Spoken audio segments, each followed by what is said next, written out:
Wave Report, where we talk all things waves, weather, climate, and beach lifestyle. And for today, on December 12th, we are continuing to track a powerful Atlantic Ocean storm system that has turned the Atlantic Ocean into a massive bathtub filled with waves and that has produced powerful wave conditions across the Outer Banks over the past few days and will continue to do so for the next 24 to 48 hours in most cases.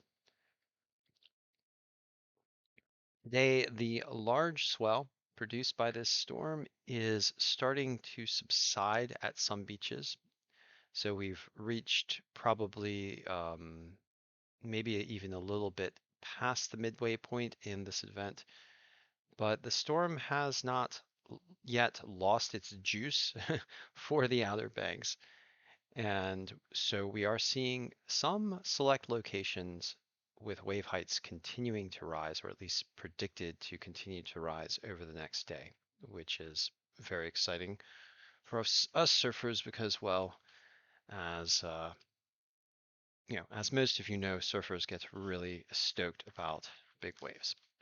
So in any case, let's go ahead and get right to the report.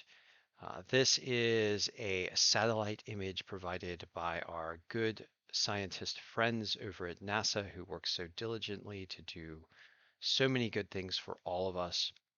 And for those of us who are surfers, these satellite images help us track the powerful storms that are big wave producers and also threats to the coastal communities in which many of us live. So kudos to the folks over at NASA. Thank you for all the work that you've done. You guys are all heroes in my book. So, so looking at the NASA Worldview satellite shot for yesterday afternoon, the satellite shot for NASA Worldview doesn't update until midday, and since we are doing our wave reports in the mornings, we're getting the satellite shot from yesterday. But even so, this is a very informative picture. It tells us a lot about what's going on. And I zoomed out on this picture so that we could see the storm track, the northern hemisphere storm track, which is taking on a wintry characteristic as we would expect. You get this chain of storms running along the jet stream as the regions to the north get a lot colder, and then the regions to the south retain some of their latent summer heat, and the difference in temperature between the north and the south creates gradient, and that gradient creates winds, and it creates also shear and vertical lift in the atmosphere in some places. And in places where the jet stream is uneven and wavy, you get vortices that begin to form and eddies that form in the upper atmosphere, particularly against areas where there's a lot of lift. Um, and and lift is often produced by convection or evaporation off the land surface. So we have a stormy track across the northern hemisphere right now as we settle into winter, and there's a big storm right now pommeling the U.S. West Coast with heavy snows and just crazy weather conditions out there. I heard something about 5 to 8 feet of snow in some locations. So we're talking about 5 to 8 foot waves here in the Outer Banks, while in the West Coast they're experiencing 5 to 8 foot snows. And I don't know, from my mind, and of course, I would, I'm just issuing an observation here. I'd love to hear what some weather experts or scientists have to say about this, but 5 to 8 feet of snow, that sounds to me like a lot of latent moisture, a lot of moisture in the atmosphere triggering these large snowfalls, probably also due to the very warm Pacific Ocean. Pacific Ocean temperatures just off the West Coast right now are much warmer than normal. So it would seem to me that the ocean temperatures are high. The evaporation coming off the ocean is quite a bit more because those ocean temperatures are warmer than normal. And so those storms that are coming in are loaded big time with the moisture. So that 5 to 8 foot snow that's hammering the West Coast right now, at least from this amateur weather and climate observer's point of view, would seem to have a climate signature on it. Um, but in any case, here on the Outer Banks, we are experiencing still the after effects of a large ocean system that is winding down. It's not as strong as it used to be, but it was very powerful a couple of days ago, and that Atlantic Ocean bathtub of giant waves is still going off. So that's what we're seeing right here on the Outer Banks. And going into the local satellite imagery, zooming out to give you a good view of the strand here of the Outer Banks, we are going to start out as we typically do at Jeanette's Pier, which is right near the home of your wave reporter, yours truly. And right now, the waves at Jeanette's Pier are 4 to 7 feet, so coming down just a tad from recent days where waves were between 5 to 9, 5 to 10 in some cases over at Jeanette's Pier. We got some wonderful footage of the big waves pounding the shore on Jeanette's Pier, and some video from the pier. So you can go to my YouTube channel and check it out if you haven't already. Just I don't know, there's something about the Outer Banks. So there's a majesty and kind of particularly with the winter surf, there's this hard. I don't know if this is the right adjective. There's this riven feel to it. The ocean is often a combination of like grays and greens and the big burly Outer Banks waves that land so thickly have their own character, and the sky itself is just so dynamic. So everything is just moving and changing um and just vital, and often hints at the power and the force of nature, which can sometimes be very destructive. Offshore here, we have the graveyard of the Atlantic, and so many ships have met their fate due to the vicious, for lack of a better word, the sometimes vicious and capricious nature of the surf here. And from the beaches, we can observe all of that in its epic glory and splendor, and from the ocean itself as surfers, we can navigate those conditions, albeit with quite a bit of caution. So yes, at Jeanette's Pier, the waves today are 4 to 7 feet, which is a little bit smaller than yesterday at this time. The winds are 26 miles per hour out of the north, so just coming out of the due north here, pretty much on the compass at Jeanette's Pier. And this is a slight onshore flow because of the cant of the beach and with a cross-shore component. The waves, the swell period is 12 seconds for the primary swell, 5 seconds for the secondary swell. But due to those strong northerly winds at 26 miles per hour, you have some wind-driven chop in the range of about 1 to 1.5 foot as well. So lots of different waves kind of sloshing around out there at Jeanette's Pier today. The air temperature is 50 degrees with the ocean water temperature at 58 degrees. So still we're cooling into winter, and we will expect to continue to cool into winter. The ocean temperatures here at Jeanette's Pier don't bottom out until I believe late February, mid to late February-ish, early March. And so we will continue to see the ocean water temperatures tend to fall, and then come early spring, we'll start to see them bounce back. So that trend is continuing, and if you do go out and brave the surf today, please think about your cold weather protection. You're going to need it. Don't let the cold get you. Don't get your hypothermia if you do decide to go out and brave those choppy conditions. Weather conditions are breezy right now with that stiff 26-mile-per-hour northerly wind. And the high today is expected to be 52 degrees Fahrenheit. The near shore temperatures are trending warmer. So I've been thinking about this for a little while.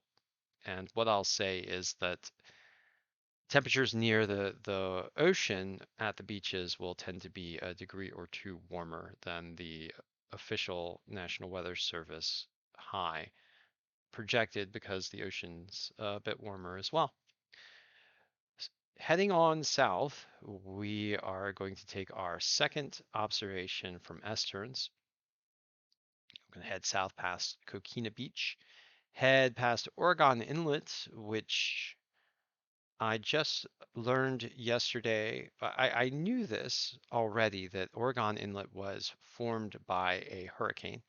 So a hurricane raged out of the North Atlantic, blasted a big hole in the Outer Banks island chain, and formed what we know today as Oregon Inlet. And you can see from the satellite picture the movement of the sand and water through the channel that is Oregon Inlet. And I find the satellite picture to be quite dramatic.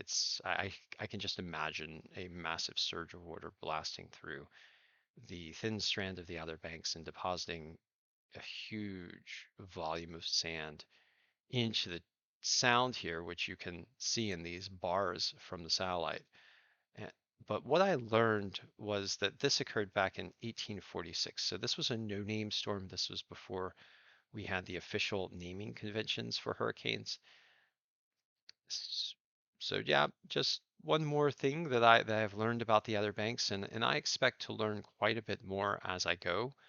There are so many things to learn about the Outer Banks, so many little nooks and crannies to explore, so much history as we sit out here on a real frontier between the land and the sea, and also between civilization and the wild, untamed forces of nature. Yesterday, I did go down to Oregon Inlet and get some video for you guys, some video observations.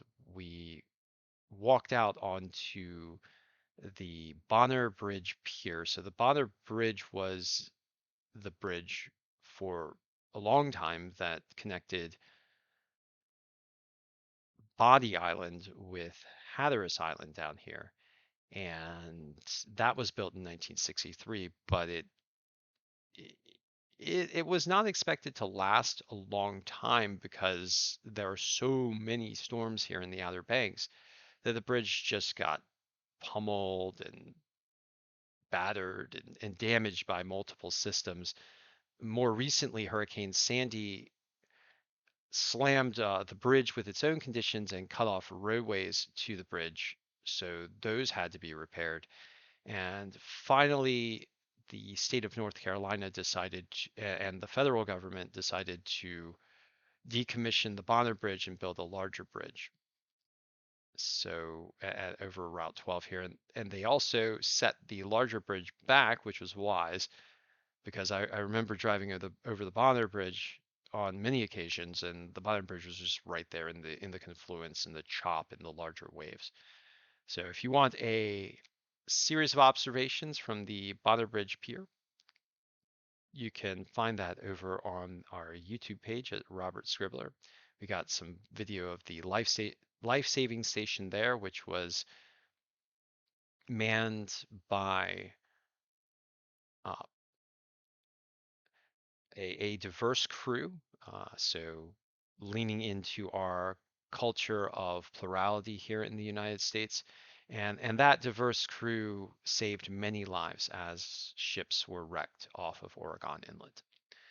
But heading south past the Oregon Inlet Bridge, we are going to continue on to Esterns, which is just north of the Pea Island National Wildlife Refuge. These days, the Pea Island Wildlife Refuge is full of all kinds of birds heading south for the winter. Yesterday, we got some beautiful video footage of some Canada tundra geese.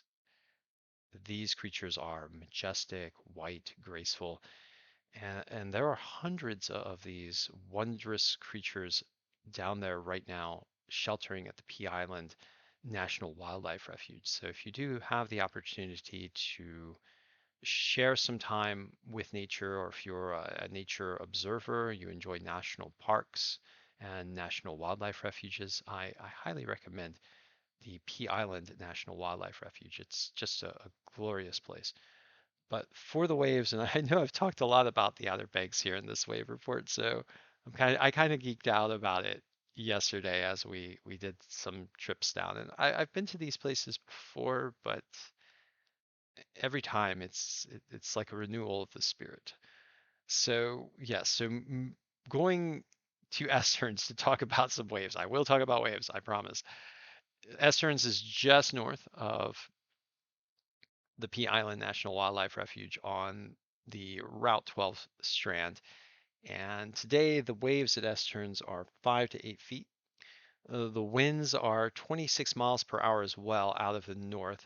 And so this is a cross-shore wind with a little bit of an onshore component given the northeast cant of the coastline here. The wave period is 12 seconds for the primary swell, and I don't have an indicator for the secondary swell, but I'm pretty sure with those 26 mile per hour north running winds that there is a lot of wind-driven chop out there as well.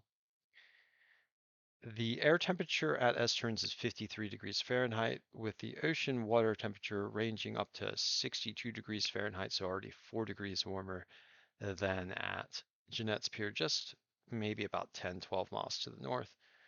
The weather is breezy with an expected high today of 53 degrees Fahrenheit, with slightly warmer conditions down there at the beaches. And now, as we head further south, I want to talk about Buxton.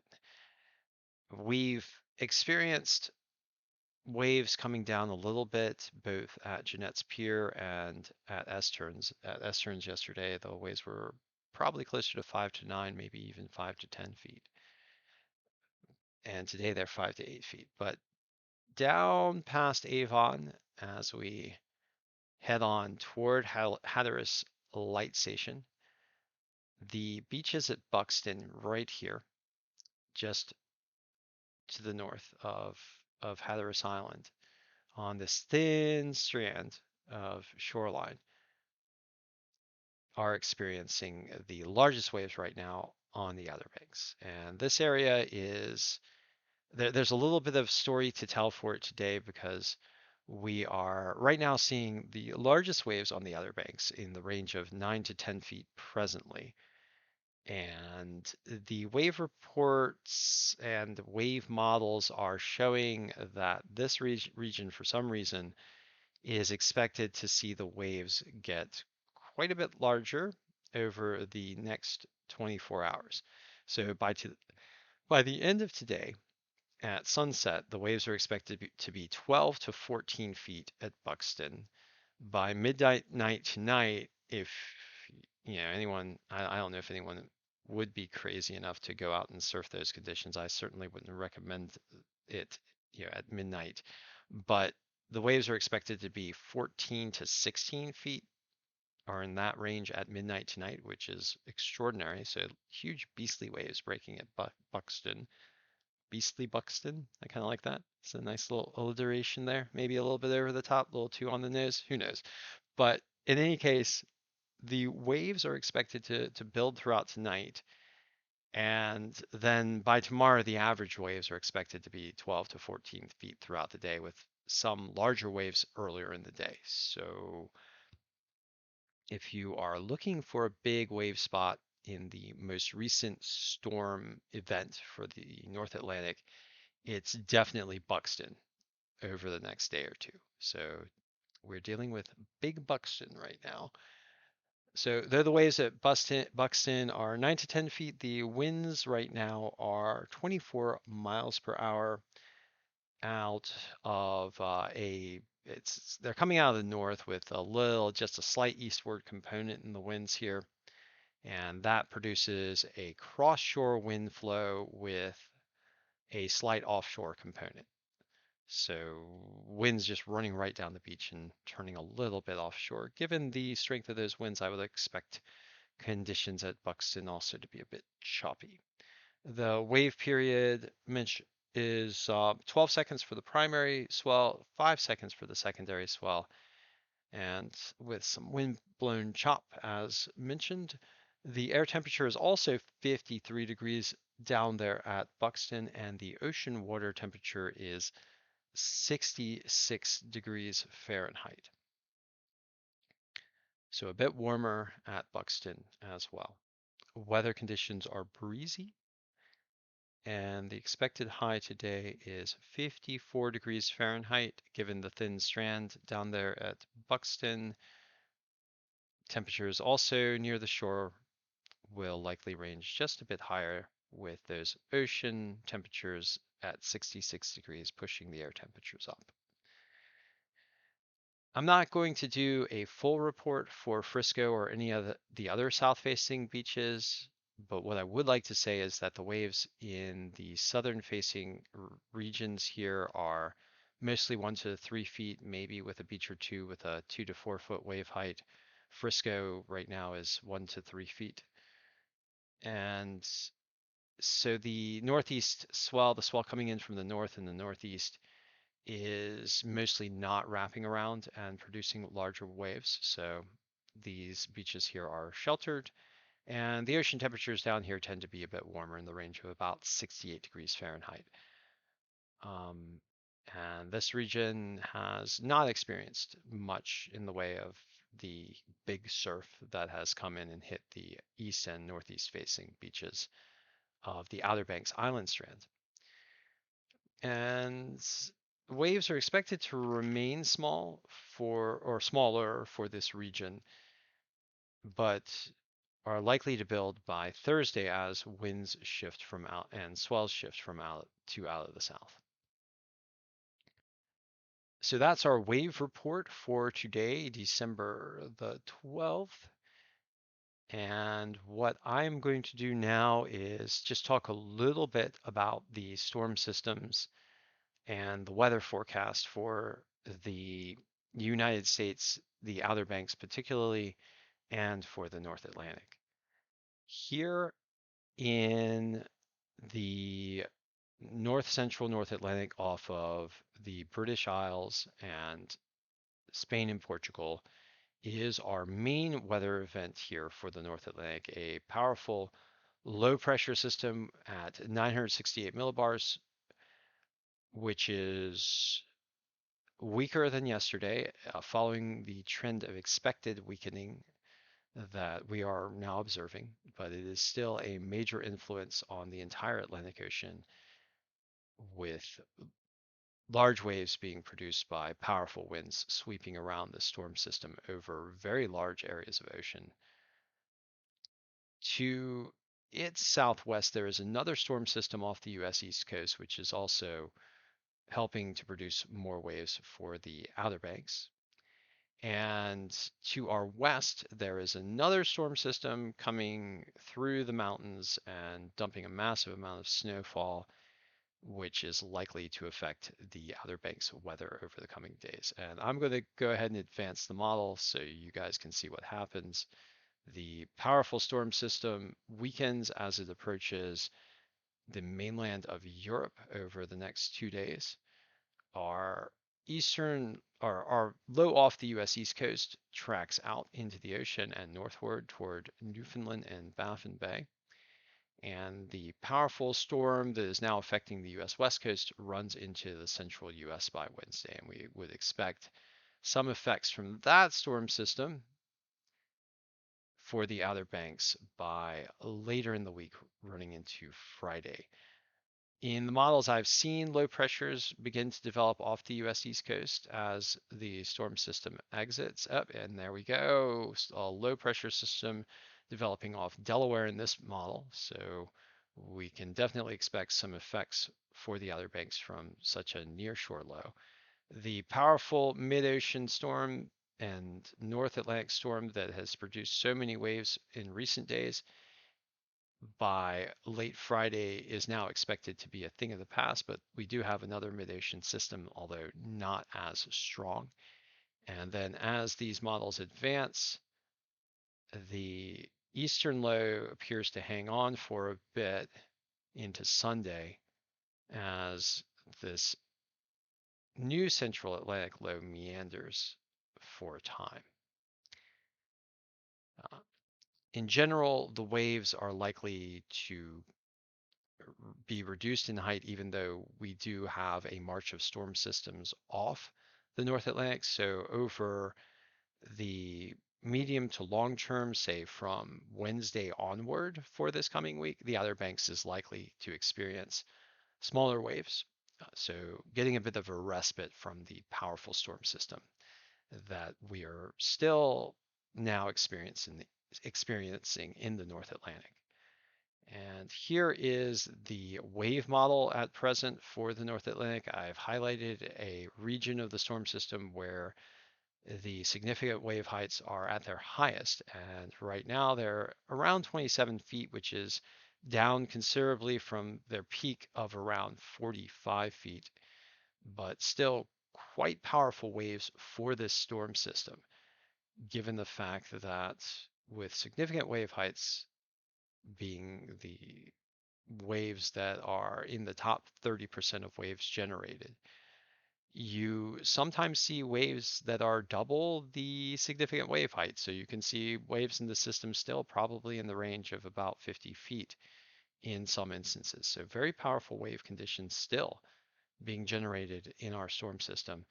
And it's worth noting that the waves coming into Portugal now are about 16 feet significant wave height. So powerful wave conditions for the East Coast, I'm sorry, for the West Coast of Spain and Portugal at this point. And just picking a offshore observation for the Outer Banks, you see significant wave heights just off the Outer Banks at around 10 feet as well. So waves have really not come down that much, at least in the offshore environment, just off the Outer Banks. And you can still see that the US East Coast off of Florida is experiencing powerful waves in the range of about 7 feet. The Bahamas are also seeing 6 to 7 foot waves, 7 to 8 foot waves, apparently. And the northern Caribbean beaches are also seeing some rather powerful surf in the range of about 8 to 9 feet, possibly higher at select locations. So our big wave generator is still doing the thing, still generating the waves, but we are going to have a changing conditions over the coming days. And that concludes our comprehensive wave report for today, December the 12th, 2022. Thank you for joining us, and please remember to help try to do everything that you can to help save our wonderful, glorious, precious history shores from the rampages of climate change, primarily driven by fossil fuel burning. I know that you have it in you to support the leaders who are helping to transition us to clean energy and to become leaders yourselves, either in activist organizations or in positions of government or in your business communities or even in your local communities. We can do so many things to help fight climate change, from placing solar panels on our homes to getting electric vehicles to living more sustainable lives to supporting policies that defend our coastlines. And I knew that we can do this. We're not helpless in the present day and age. We are empowered to act, and I encourage you to do so. I encourage you not to let yourself languish in denial.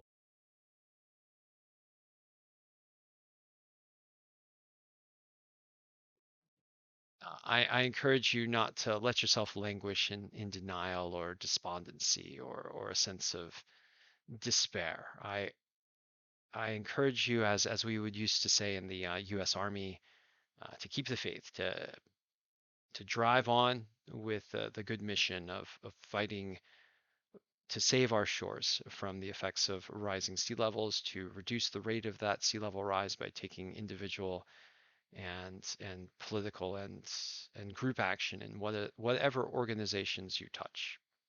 We can do this. I know we can. So in any case, thank you for joining me, and I will see you again tomorrow.